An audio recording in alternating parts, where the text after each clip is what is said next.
What is up, everybody? Welcome to another edition of Crunch Time here on RotoGrinders. Happy to be with you on a Saturday evening, breaking down an MLB slate. A little bit smaller slate on a Saturday night than normal, but we'll give you all the angles. Different slates, kind of depending on what site you're playing on as well. We'll break that down. I am Justin Van Zuden, aka STL Cardinals 84. Welcome to Fanduel Crunch Time here on RotoGrinders. Thanks to Fanduel for sponsoring the show, making it free for all of you guys to watch this year. So we appreciate that a lot. We have two wonderful co-hosts alongside me. I've got TJ Zwarich on one side. TJ, how's it going tonight? Doing very well. Still haven't gotten my heater fixed up, so I'm still stuck here in the cold. But that's all right. I got my dog Obi-Wan here on my lap to keep me warm, and so life's good. I'm ready to talk some baseball.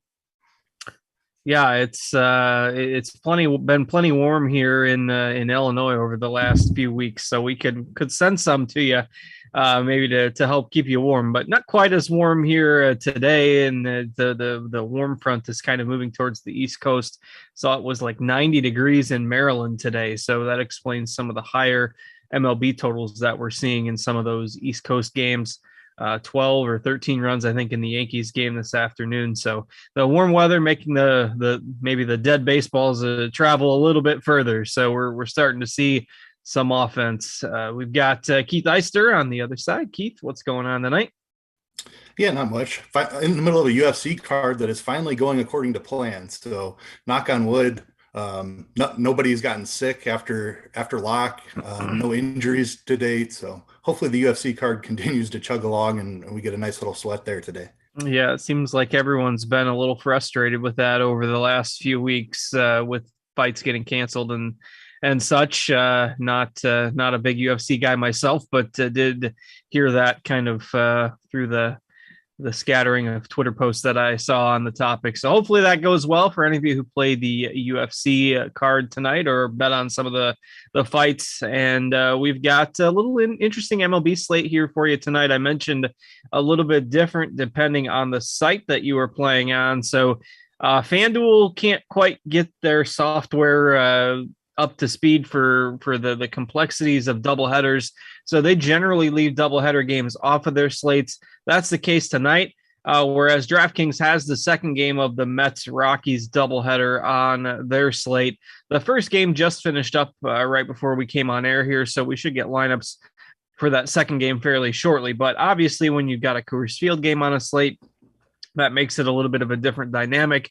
So we've got 5 games on FanDuel. We've got 6 games on DraftKings with the Coors Field game added.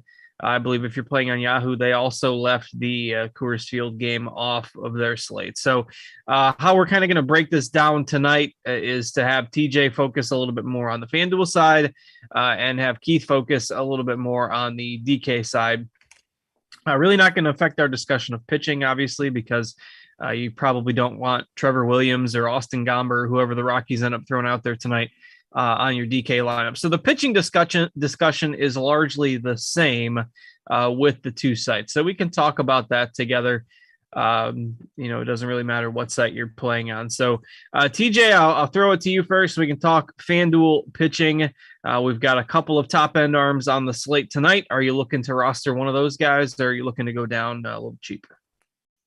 So on FanDuel, we have two pitchers who are really picking up all of the rostership. It's Brandon Woodruff and Justin Verlander. If I'm playing cash games today, I think I would probably go with Woodruff just because I project him similarly to Verlander, but you get quite a bit of a discount. In tournaments, I think I'm going to switch things up because I really view Frankie Montas, Joe Ryan as very similar range of outcomes and I view them similarly to being optimal today as Verlander and Woodruff, and no one is playing them in comparison. So Joe Ryan and Frankie Montas are who I'm looking to go to in tournaments. And then if I do want to get a little bit cheaper, I think the guy I'm looking towards is Michael Lorenzen. That's somebody that I think I'm going to get a little bit of today. Yeah, this is an interesting slate for pitching. I do agree. I think Woodruff is probably the choice. I know his surface numbers aren't great, but he's been a little bit of a bad luck victim through some of his starts. His strikeout rate's higher than Verlander. I think you can try to play some lineups with both of them together on DraftKings.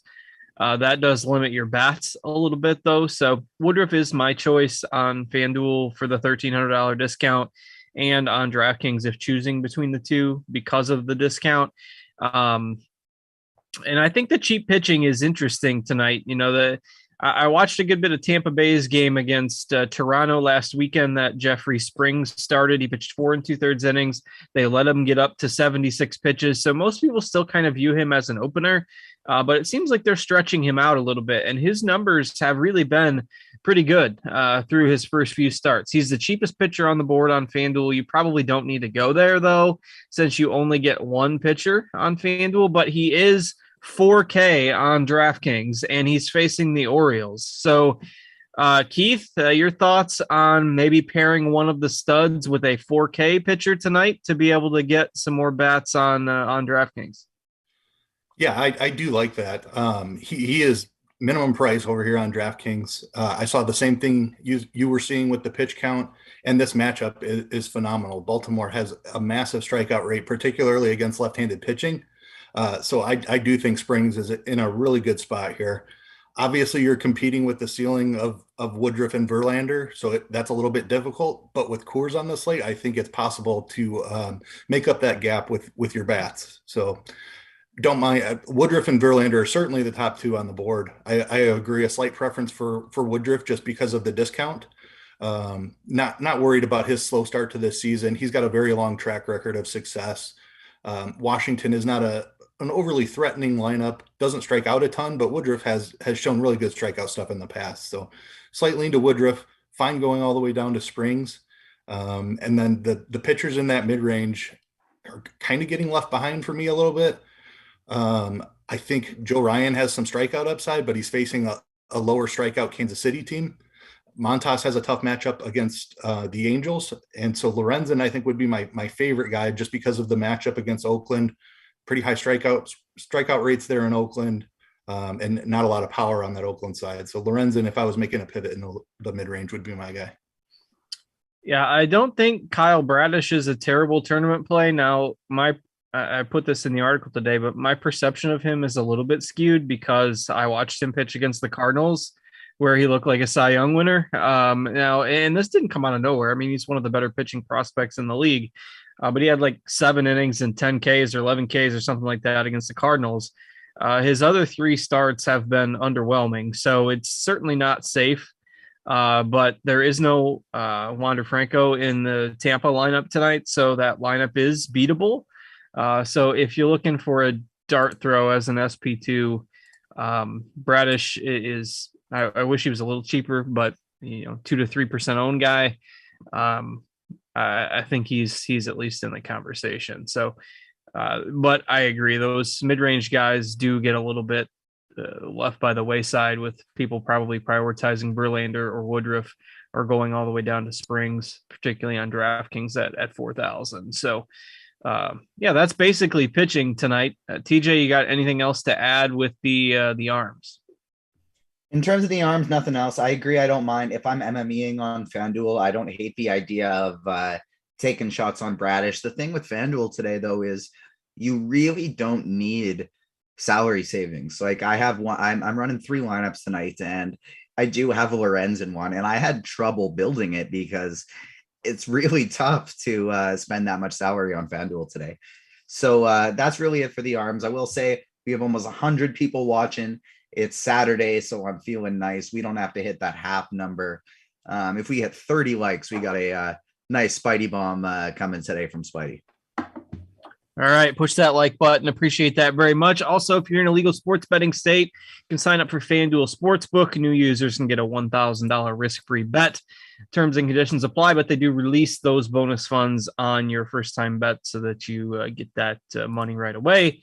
You can check them out at the FanDuel Sportsbook. All right, let's pivot our discussion here to the bats.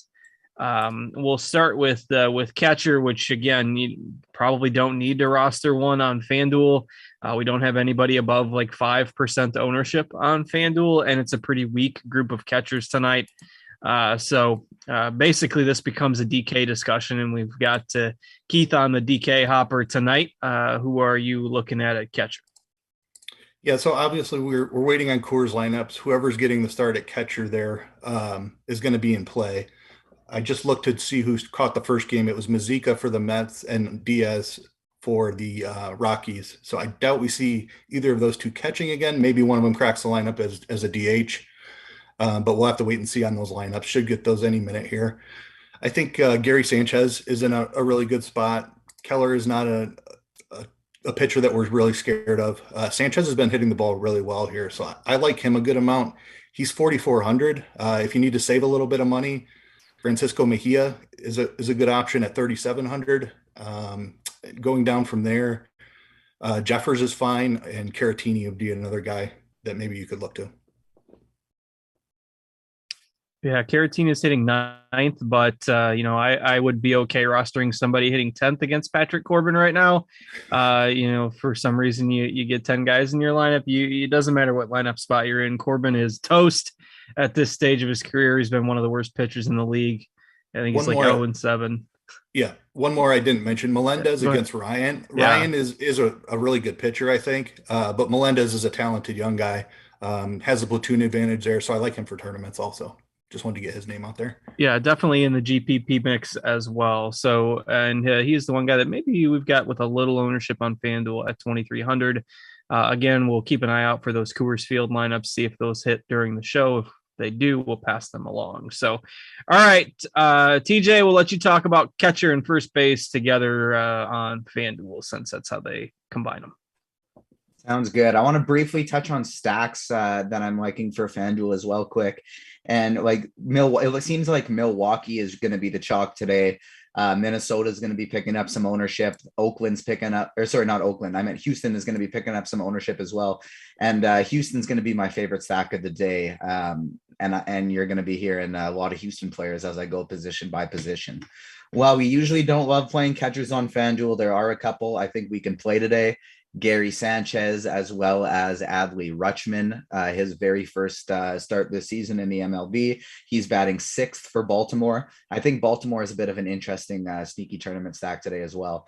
And 2,400, Adley Rutschman, one of the very best prospects in baseball. I think you can definitely get him in there as well. Going over to first base is where things get a little bit more exciting, though. You got Jared Walsh against Frankie Montas is one of my favorite tournament plays on the slate. It seems like people are kind of going to some Rays and cash games today, either Yandy Diaz or G-Man Choi. I don't think that there's anything wrong with that, but I think Jared Walsh is probably my favorite one there. An interesting one-off for power. You got those Baltimore guys again, like I talked about, but another interesting one-off for power, get a little bit of leverage on the most popular pitcher today in Verlander. I don't mind little Brad Miller as well.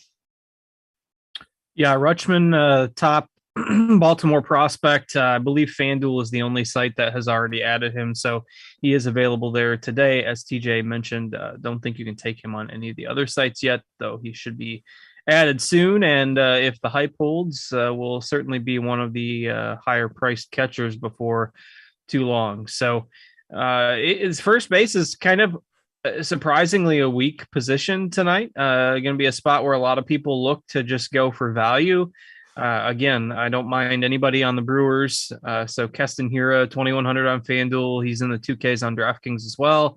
I don't hate him as a punt tonight. The Rays guys are going to catch some ownership simply because they're cheap, but I worry about the Rays a little bit with Franco not in that lineup tonight and Bradish being a pretty good prospect. So, Keith, your thoughts on first base? Yeah, a little bit different over here on DraftKings where we've got the Coors game, obviously waiting on the lineups, but assuming Pete Alonso is in there, he's going to be the top option here against the lefty in Coors Field. Just doesn't get any better of a spot than that for Pete Alonso. I like Crone as well as a pivot. Hiura is really cheap against Corbin with the platoon advantage. He grabbed the 6th spot for the Brewers today, so I like that a good amount. Arise is another cheap guy that you can look to, good contact bat at the top of the Minnesota lineup. And then Baltimore has a couple of cheap guys. Mountcastle is one that I like. Like Spring's a good amount, but Mountcastle has some power, and he's just 2,600 in the middle of the Baltimore lineup. Yeah, he's pretty cheap on DraftKings too. So again, I'm keeping an eye out for those Coors Field lineups. Do have to be somewhat careful with that being the second game of a doubleheader, and sometimes teams will rest guys in one of the 2 games. But again, if you're playing on DraftKings, just make sure you're keeping a close eye out for those lineups as they perhaps get released here shortly. What time does that game lock, Keith? I've got FanDuel up here on the screen share. Is that at 8:10?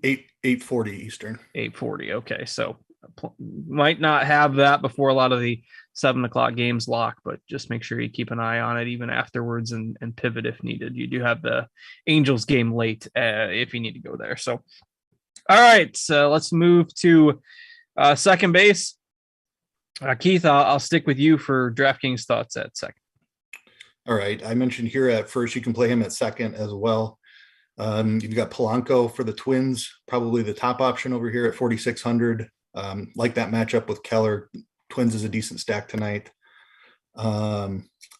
Jed Lowry is really cheap, batting third for the Oakland A's. All of Oakland is like around that 3K mark here on DraftKings. So if you're looking for value bats, I don't mind a little mini Oakland stack, even though I think Lorenzen has some upside today.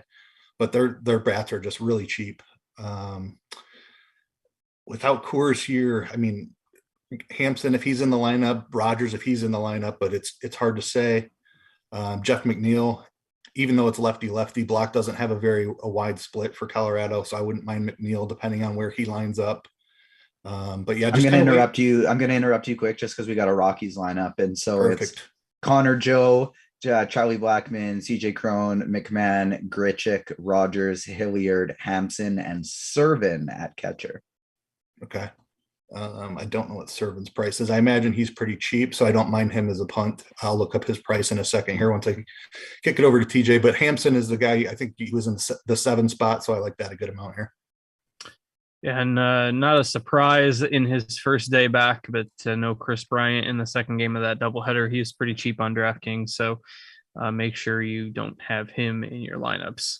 All right, a little bit different on FanDuel. Polanco will get some ownership certainly on FanDuel as well, but Arias for the Brewers is only 2,900 on FanDuel, so he's going to be pretty popular there, hitting second for Milwaukee. And a lot of these guys are like second base / third base / shortstop, so you can maneuver them around a little bit. But TJ, who you like at second on FanDuel? Yeah, second's a pretty gross position today, and the top 2 are definitely the ones you mentioned, Polanco and Arias. You have both Luis Arias and Luis very confusing today at second base. You can play the Minnesota one, you can play the Milwaukee one, but the Milwaukee one as well as Jorge Polanco are definitely the 2 top plays there. You do have, if you want to get your Oakland stack, you got some Oakland players there you can go with. Keston Hiura and Mike Brosseau, both second base eligible. I think you can go there if you want to punt. But my favorite punt to actually go with is Almeida Diaz. He's second base, short, and third eligible. I like Houston a lot today. They're my favorite stack. So Diaz is probably my favorite punt there in that position. All right. Yeah, Houston's lineup a little different tonight. They've got Siri leading off, so Diaz is in there hitting 7th. And again, you can pretty much play him at any of those infield positions. So TJ, I'll stick with you as we move to third. Obviously, a lot of overlap with some of these guys, but you do have the third base only eligible players like Bregman, Anthony Rendon. So your thoughts at third on FanDuel? Yeah, Bregman is definitely my favorite here. If he's in the lineup, Taylor Ward is another guy I like as well. He left last game a little bit early, I think, after jumping into the wall on a catch, and so we're not sure if he's going to be in the lineup. We still don't have an Angels lineup. That could maybe be one of the reasons behind it, but I mean, they are the late night game 2 hours after any other one, so that's probably the reason. But Taylor Ward, if he's in the lineup, I think is interesting. The tough thing is if we don't get that lineup till later, you're not going to have a ton of pivots there in that position. You're basically going to have to either be looking to go to, I guess you could just go down to Rendon, and that's not that you could play Rendon, so, but then you've got $1,300, to do something with. So it's definitely not best case scenario, but it's not worst case either. Ward is definitely an interesting tournament option, I think. But other than that, it's really Bregman is my favorite. And then it's a lot of the other guys we said at second as well. It's Urias, Yandy Diaz, the other Urias, Mike Russo, and Almeidas Diaz. All right, Keith, where are you looking at third base on DK? All right. I did look up the Rockies catcher's price. He is minimum price, so he's definitely your punt, just to wrap a bow on that. Over at third, Luis Urias is a great option, hitting second against Corbin. Love that one. Eduardo Escobar, assuming he's in that Mets lineup, is going to be one of the top options. He's been good against lefties in his career. Ryan McMahon, also in Coors, a phenomenal option. You can save some money. Berceau is hitting 5th against Corbin, a great option. Back up at the top, I do like Alex Bregman a good amount. Agree with TJ. Houston is one of the top stacks, even on DK over here where we have Coors. Like the Houston stack quite a bit. I just saw an alert come through from ESPN. So if you guys saw the Yankees, the Yankees and White Sox got into a scuffle today, which it was very strange because nothing really outwardly happened. Like nobody got hit. And apparently Josh Donaldson has admitted to calling Tim Anderson, Jackie Robinson on the field, which seems very problematic. Wow. You don't do that. Donaldson is, he sometimes runs his mouth a little too much, as we found out with the whole Garrett Cole thing last year, and then they became teammates. You'd think he'd learn. But apparently that's what caused the old fight between the White Sox and the Yankees this afternoon. So we'll have to keep an eye out for that. But Donaldson should know better than to do that, even if somebody makes you mad on the field. So, all right. I got distracted reading that piece there, but we got shortstop and outfield left. We will take your questions in the RotoGrinders MLB Crunch Time Discord. You can get there, rotogrinders.com/Discord. We'll take your questions in the MLB Crunch Time chat. And we do have a couple of those. Carolina guy has asked about favorite pitcher, FanDuel single entry. We've all kind of came to the consensus that Verlander and Woodruff are the top options. I will take the discount, and TJ agreed as well. Take the $1,300 discount with Woodruff against the Nationals if you're just picking one in a single lineup. So that is thoughts. And TJ mentioned his stacks. I didn't get those directly from you, Keith, but I presume that Coors gets an upgrade, obviously, in the stack rankings over there on DraftKings. Yeah, Coors are going to be the top two. It's cold, but there's still plenty of runs being scored. Very spacious ballpark, just lots of hits. Even if the ball isn't flying as far for the home runs, still massive upside just on balls in play. I love Houston today. I'm fine with Milwaukee as well.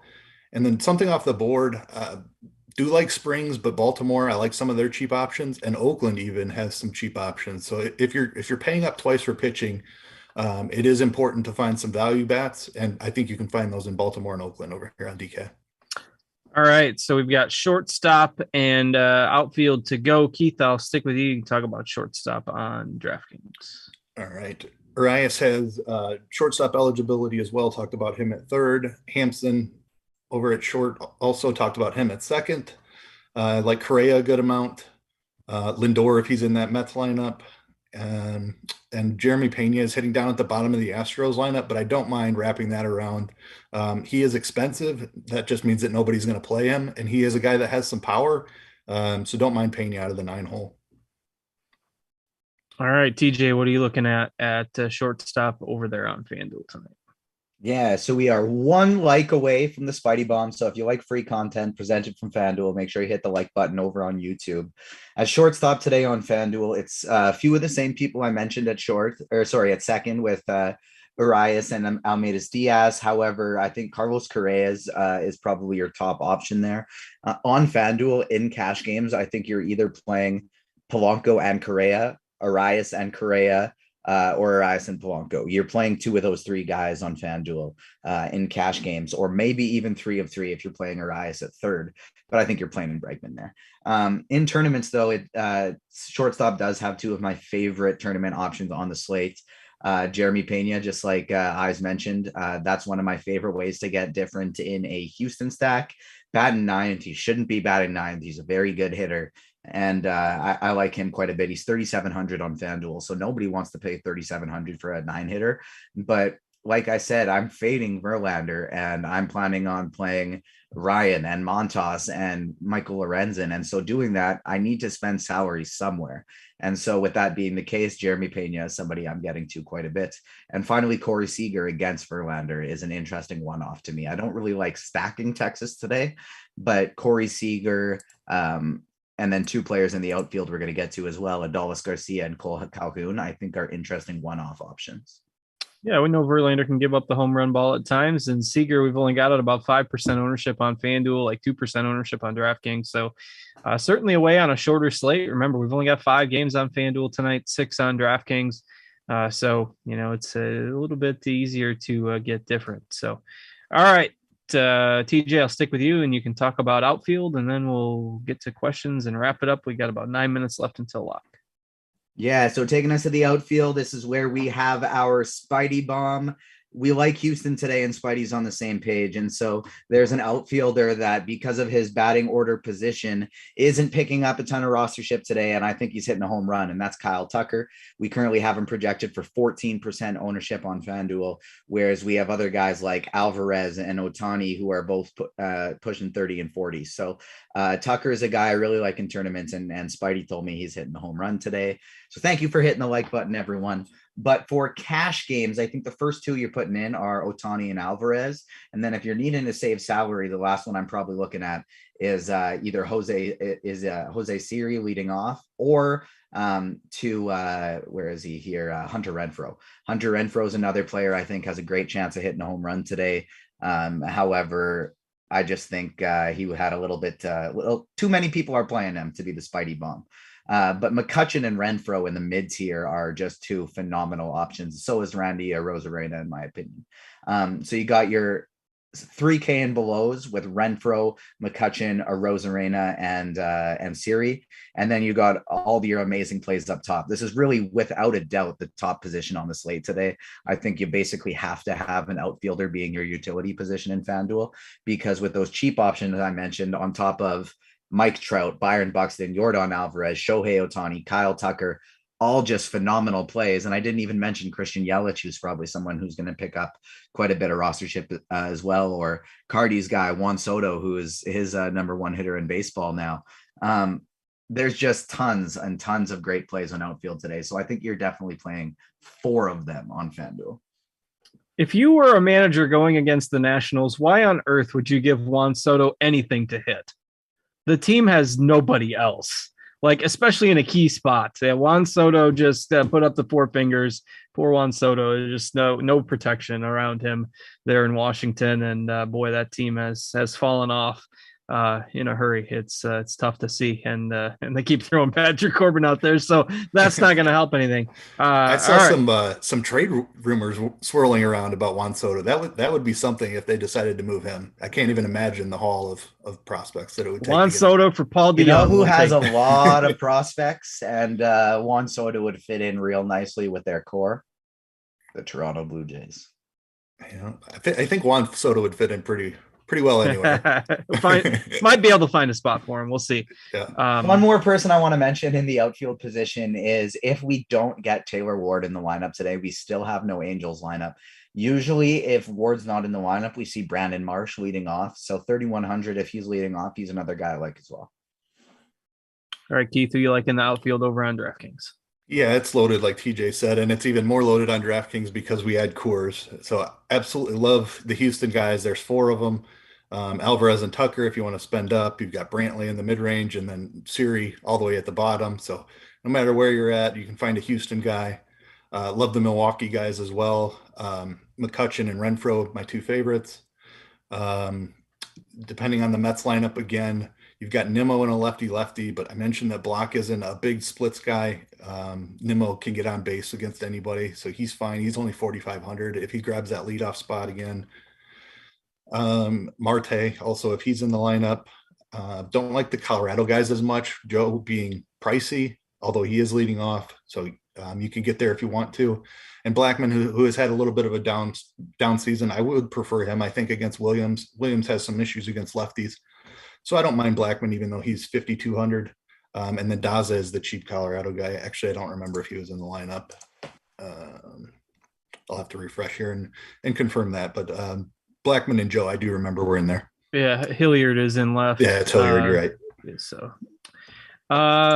okay, let's see. I'm still looking. No Mets lineup yet, so that's probably going to be an afterlock thing. Our producer Steve was asking in the chat what the camo hats were for. I was wondering that myself earlier and looked it up. And Armed Forces Day was either yesterday or today. They're wearing the hats for the weekend to commemorate the armed forces. So that's what the camo hats are for. Also to make more money by selling merchandise via another hat in the team stores, but technically for the armed forces days. Let's see. A quick question that came in a little bit ago. I think this is probably one that a lot of people are asking. Keith, on DK, if you're in a single entry tournament lineup, are you okay with Springs as an SP2, or would you look to pay up for both pitching spots? I think he's perfectly viable. It gets you're able to spend on all of your bats, where guys that are paying up for Woodruff and Verlander together are going to have to make some sacrifices. So I think you get some safety with some more expensive bats, and Verlander and Woodruff both have kind of seen their strikeouts down. Obviously, Verlander coming back from an injury, and Woodruff has just been scuffling a little bit, and Washington doesn't strike out that much. I could absolutely see a scenario where they give you 6 innings and 5 Ks, and Springs does enough to match them. So I think that there's enough ceiling there with Springs where I'm comfortable doing it even in single entry.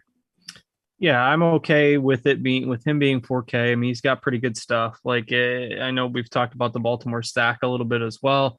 I mean, their bats are all really cheap, so either side of that game could end up paying off. But Springs at 4,000 definitely viable as a play in any format tonight because of that salary. He's not just your traditional like 2-inning opener. At least that's not how they used him the other day when he got up in his last outing when he got up close to 80 pitches. So I am okay with that as well. Keith, you got a home run call tonight. It'll be a bonus call with along with Tucker from Spidey. Let's see here. I really love Renfroe. Just Corbin is awful. Renfroe has smashed lefties throughout his career, so I'll go Renfroe.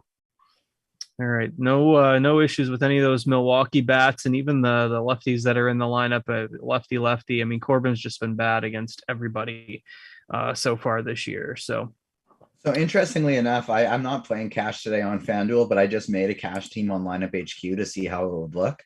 My favorite build actually ended up being with Joe Ryan as pitcher, just because I needed the extra $400 to get up to G-Man Choi at first base position, and I couldn't quite get to Woodruff. So my favorite cash build actually ended up with Joe Ryan.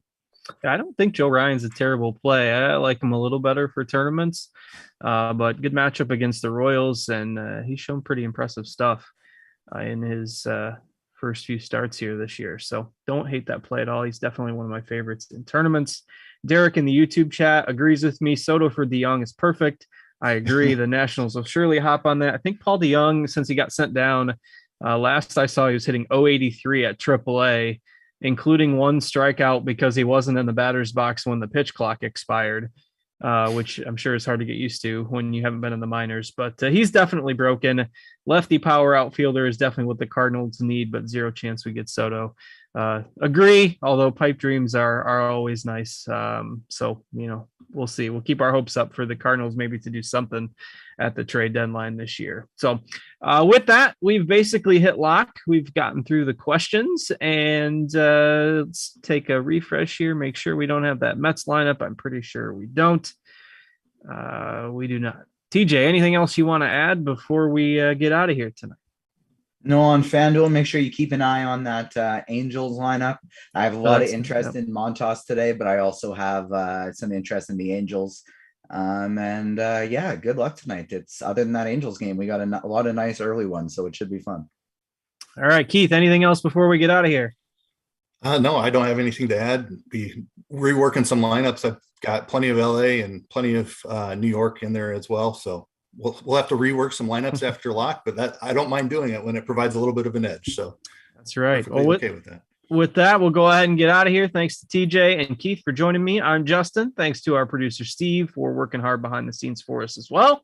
And have a great rest of your weekend, everybody. We'll be back here tomorrow around lunchtime to break down the usual Sunday slate. And until then, have a great Saturday evening, everyone, and we'll talk to you later.